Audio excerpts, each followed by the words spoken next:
They say yes. Come on. Oh yes, I'm here for Foolery Friday. One more time. Oh yes. Sit back, relax, unwind. What's my name? Come on. Oh yes, I'm here for Foolery Friday. One more time. Oh yeah. Sit back, relax, unwind. Let me tell y'all something. It has been gloom and doom this week, honey. Okay, people have had a hard time in this weather. People have been stuck inside this weather. But honey, the sun is shining out here today. And for my Texans, this is for you. What's my name? I say, yes, come on. Oh yes, I'm here for Foolery Friday. One more time. Sit back, relax, unwind. What's my name? You know it. Oh yes. Oh yes, I'm here for Foolery Friday. One more time. Oh yeah. Sit back, relax, unwind. For my Texans, I'm thinking about you. Let's get started. Hi friends, welcome back to my channel. Sass here. I'm here for another Foolery Friday. Yeah. Now, I may or may not have had a shot of espresso. I may or may not. I'm not going to confirm or deny, okay? Because see, the last time I got on here and I cut up, I was shaking my groove thing, and I'm still getting my body situated over there. Child, I done sprained hips, legs, thighs, back, up here cutting a shine for you all. And I'll do it again. Baby. Now, before I get into Texas, I'm going to do my shout out to the small business. And that goes to Trey Street Jam Company. Trey Street Jam Company founder, operator, Ashley Rouse. She is a black female. The company originated in Charlotte, North Carolina, but now they have moved to Brooklyn, honey. Brooklyn, New York. How I came across it is, I seen it on Instagram. Somebody was doing a cooking video on Instagram and they used one of the jams, and I was like, now let me look at this. And you know, she said that it is a black female owner, small business, and I was like, let me just creep on over there and see what she's talking about. And when I tell you, Miss Ashley Rouse knows her stuff. Y'all, these jams are so delicious. They're so good. They are for savory and they are for sweet. Okay? Barbecue sauces. Okay? As a marinade. Alright? Anything you can think of. I have seen videos of people using her jam to make margaritas, to make ice cream. Somebody basted it over a turkey. Somebody used it over a tenderloin, pork chops, fish, salmon. I mean, she has a jam that I love called smoked yellow peach.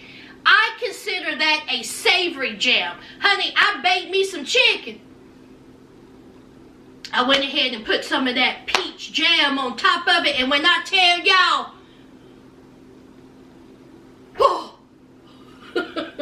it was delicious. It's delicious. And she knows her stuff, and it is the bomb. I'm telling you. So, anyway, as usual, I will leave a link to it down below.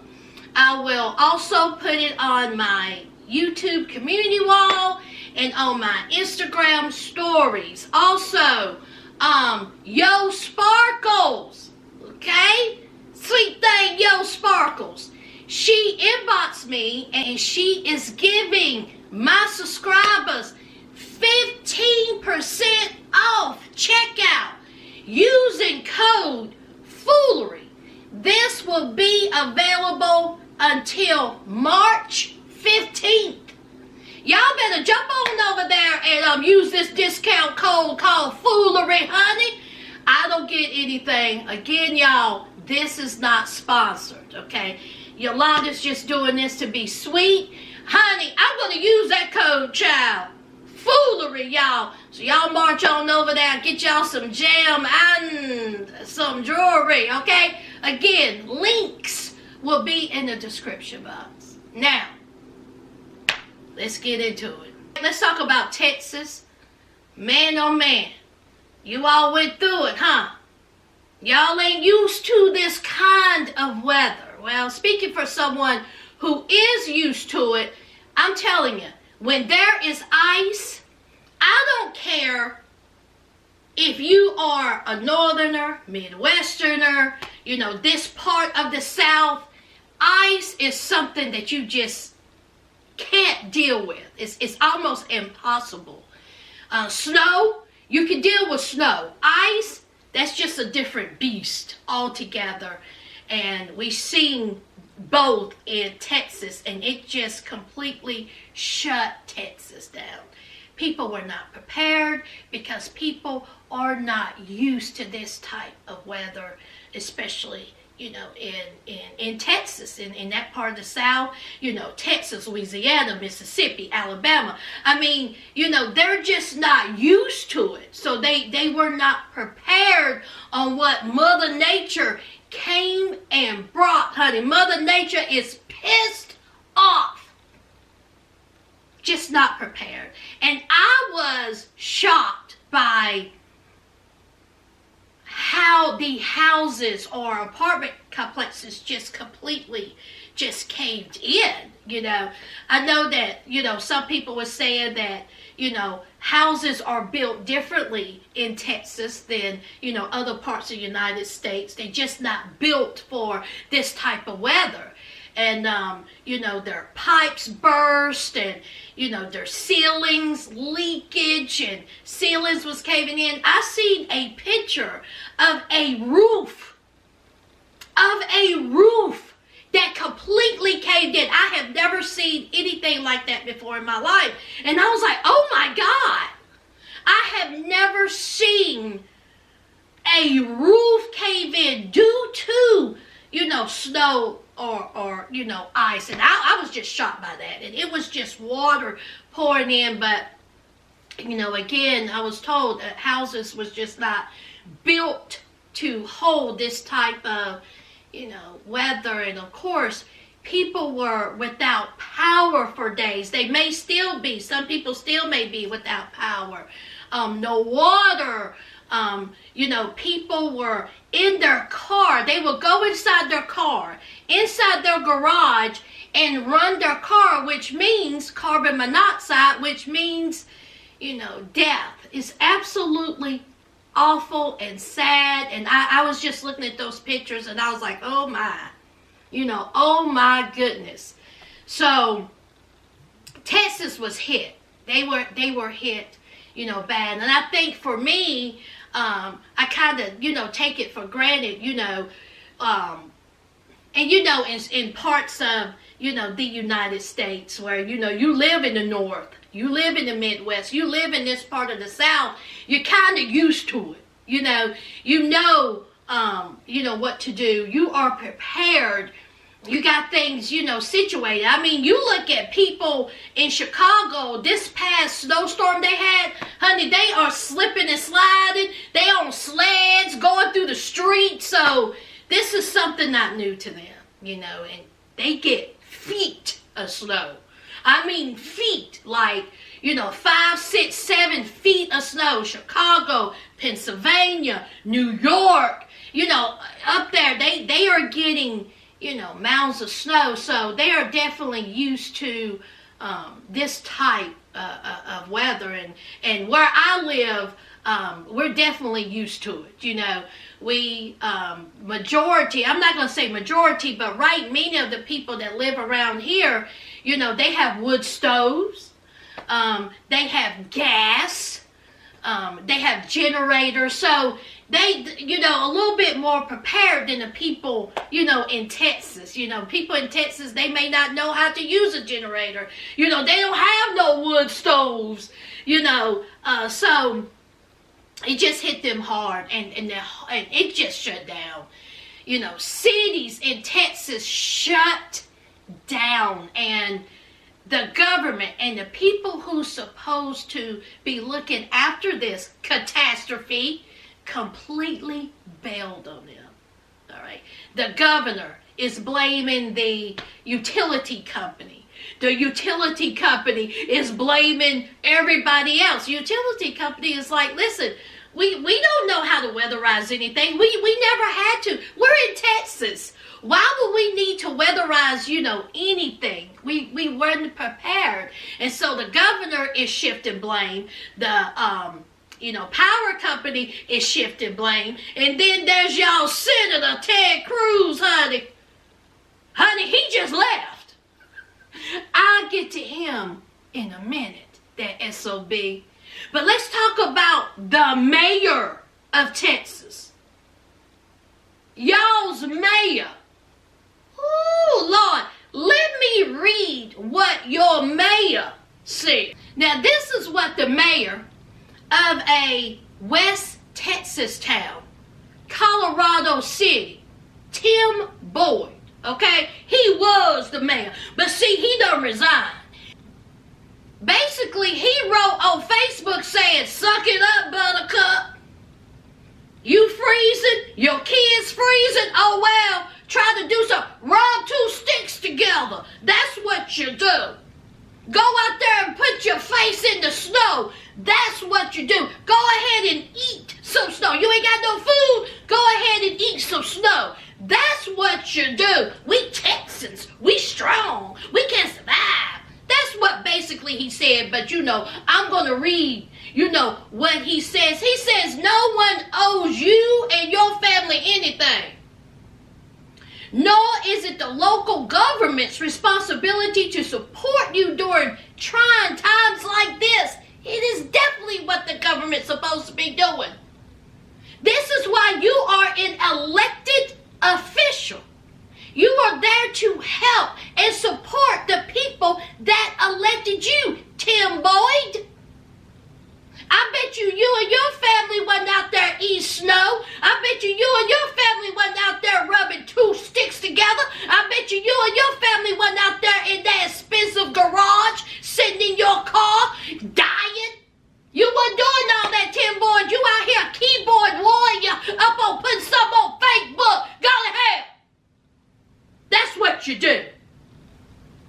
That is what you do. I'm not even going to read no more. The goal of this man, when there are citizens in his county who are suffering, they were suffering. Yes, you would like to be prepared when a catastrophe hits, but that's neither here nor there. What's happening now is that people needed you. And you're going to post something so insensitive about it. Just throw it in the face of the people who look for you for support, to look for you to lead. You are the mayor of this town. But what you do, you immediately jump to the defensive and basically said you're nothing but a bunch of, whiny people. Suck it up, buttercup. Well, Tim Boyd, you got sucked up. You done resigned because you know that you effed up. You effed up. And instead of stepping up, you effed up. You don't put blame on anybody. You don't shift blame, just like the governor was trying to blame the power company. The power company was trying to blame the governor. You need to figure out, instead of blaming, figure out what needs to be done. I know they had them rolling blackouts. I had never heard of that. Where sometimes there's power on for a couple of hours and then they shut it off. Or some people may not have their power on for a couple of minutes or half an hour. And then it gets shut off. I think just a complete disaster. The majority source is from natural gas in Texas, is from what I read. So it was just a combination of a bunch of, no accountability, no responsibility. Let's shift blame instead of saying, listen here. We know y'all are hurting. We know y'all are suffering. We are trying our best to get this going for you guys. I didn't even hear none of that from none of them. None of that. It was, I didn't do nothing wrong. They did. It was that type of foolishness. But anyway, so Tim Boyd, you can go on straight to hell. That's what you can do. Go on straight to hell when gasoline draws on. Okay? You insensitive MF. Now, let's talk about the Senator Ted Cruz, child. Ted Cruz says that his daughter, I don't know his daughter's name. Let's just say his daughter's name was Lily Bell. Lily Bell came to her father and said, I'm cold, Daddy. Can we go to a tropical island? Okay, he said, sure, there's no school. Because, see, we have this major snow and ice storm. Okay, people don't have power. So, yeah, there's no school. Let's jump on a plane. Let's leave all of these citizens that voted for me to freeze. No help, no understanding, nothing. So he gets on a plane. Now, in his own words, he said that he thought about it for a second. He was like, am I doing the right thing? Am I helping my people? Am I doing the right thing? He thought about that. But what did he do? He went on anyway. Because he said he was trying to be a good father. Really? Really, Ted Cruz? Really? You were trying to be a good father? What about the millions upon millions of families who was trying to be a good father, a good mother, a good grandmother, a good auntie, a good uncle, a good cousin, a good brother, a good sister who was sitting there, freezing, trying to find answers, trying to find a way to, get through this for a couple of days. While you're on the plane going to Cancun, Mexico, you're a liar, sir. And the truth ain't in you. Everything about you should say go to hell. Everything about you, again, gasoline draws on. So when he seen that he got backlash, he comes back and completely shifted responsibility. He didn't take responsibility. He deflected the responsibility and shielded in the vice of my family. I'm a good dad. I'm a family man. That's what he did. Instead of him standing up there and saying, I made a terrible mistake and I take full responsibility for this. I am trying my damnness to help this situation. He didn't do that. He says that he made a mistake because he was trying to be a good father. Texans, when it's time for re-election, y'all need to do the right thing. Step up, y'all. Because, honey, y'all's government officials have let you down. They have let you down. And child, that's all I want to say on Texas. I am praying for you guys. I know that many people have restored power. So hopefully in a couple of days that you can, get back to going as usual. Prayers up for you all, okay? I believe the majority of us have been there. We have been there with no power. So I know it is a horrible thing. It really is. And for it to be so cold, I've been there, child. I have been there. So just know, honey, bad don't last always. And you will get through it. Prayers up. Let's move on. Black History Month. Let's salute some black women. Lauryn Hill. Miss Education of Lauryn Hill, one of my favorite albums of all time. Definitely my top 3 of all time. Ooh, honey. From beginning, middle, and end, that album is a bop, okay? It has went diamond. It has went diamond. Go ahead, Lauren. Whatever people say about Lauren, about how she's never on time, she's late for everything, that's true. But you cannot take away her greatest album of all time, The Miseducation of Lauryn Hill. That is a staple. She did her thing, didn't she? Also, let's salute Rihanna. Rihanna's business, Fenty. Rihanna's business, Fenty.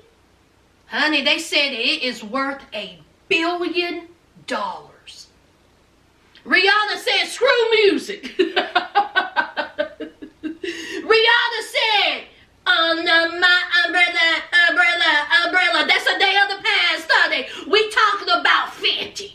And it is worth $1 billion. That is amazing. You better go ahead with your bad self, Rihanna. I ain't even mad at you. Third, honey, let's talk about a tennis queen, Naomi Osaka. She is in the Australian Open finals. If y'all don't know, I'm a huge tennis fan. Y'all, I've been a tennis fan since I was little. I used to watch, Andre Agassi, Pete Sampras, Boris Becker. I watched all of them, and I absolutely love them. I absolutely love tennis. Of course, I watched Venus and Serena, the two female beasts, honey. They came in and they just destroyed competition. And so Naomi is a young, upcoming tennis player. She has won the U.S. Open. I think her dream is to win the Grand Slam, which would be the U.S. Open, the Australian Open, and the Wimbledon Open, and the French Open. So if you win all 4 of those tournaments, you will be you'll have a Grand Slam. So that is her goal. She is in the final. She is playing tonight. And come on, Naomi girl, you can do it. Yes, honey. She beat Serena in the semifinals to get to this moment. So I'm wishing her nothing but the best, honey. You go ahead, and that is the salute. Let's move on. All right, before I leave here, I want to talk about the movie on Netflix, Malcolm and Marie. It stars Zendaya and John David Washington. I had no idea that was Denzel Washington's son. No idea. I thought John David, he looked old. How old is Denzel? I was like, that's his son? Okay. He cute though. He cute. He good looking. But it is a movie about a director. Okay. John David Washington's character is a director. All right. And his girlfriend Zendaya. From jump, it's an argument. Y'all, this was a movie of arguments. They argue from the minute it started to the time it ended. And in between these arguments, I guess they needed to use a thesaurus, honey, because they was using words I have never even heard of. And I'm like, people really talk like this in between eating some macaroni and cheese. Y'all arguing about macaroni and cheese. And yes, I know, guys, this is supposed to be a deep thinking movie. Okay. See, John David Washington, his whole gripe is with a, critic from the LA Times or New York Times and who have just demolished him in the past. But he made a movie that actually she liked. And instead of him being like, okay, she liked this movie, he goes into this huge, thesis about how he's not going to accept her critique of his movie because she has a hidden agenda. He's walking around the house pacing, fussing, smoking cigarettes. Zendaya is cooking some macaroni and cheese with some fake powder. She's smoking, she's listening. Then they get into it, and there is a scene. There's 2 scenes, actually. There is a scene where Zendaya is in the bathtub, and John David Washington is sitting there, Malcolm. He is sitting, and his tongue is lethal. He is spitting so much venom to her. He is telling her why I don't want you, why we're arguing. He is telling her everything about what's wrong with her as he see it. All of her flaws. All of them. I mean, he was cutting deep. And she was just sitting there. She was, tears was going. I was like, oh, who does that?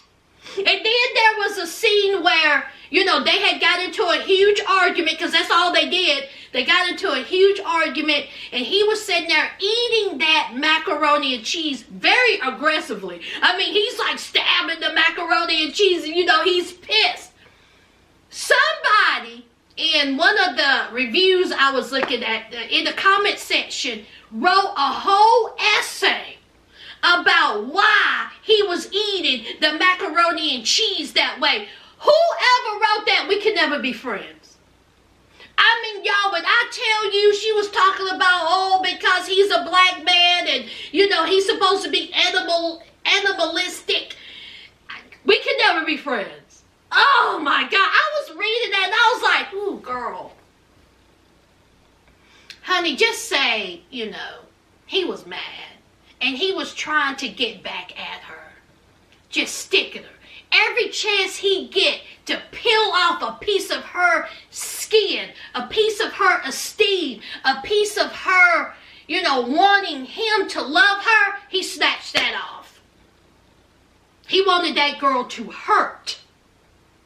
That's what he wanted, okay? And she did the same to him. It was just an ongoing, I can outdo you in words. I am going to do everything I can to hurt you. Everything I can to hurt you. That's what I'm going to do. That's what I took out of it. And it was depressing. I did not like it. All that hollering and all that arguing. Ooh. My question is, who does that? I don't have the strength or the energy to go back and forth with my boyfriend or girlfriend or partner or whatever you want to say. I just don't, significant other, let's just say that. I don't have the energy. What did y'all think about Malcolm and Marie? Baby. That's it. Y'all know what to do. Leave your comments down below. And like usual, don't forget to hit that like, comment, and subscribe. Until next time, friends.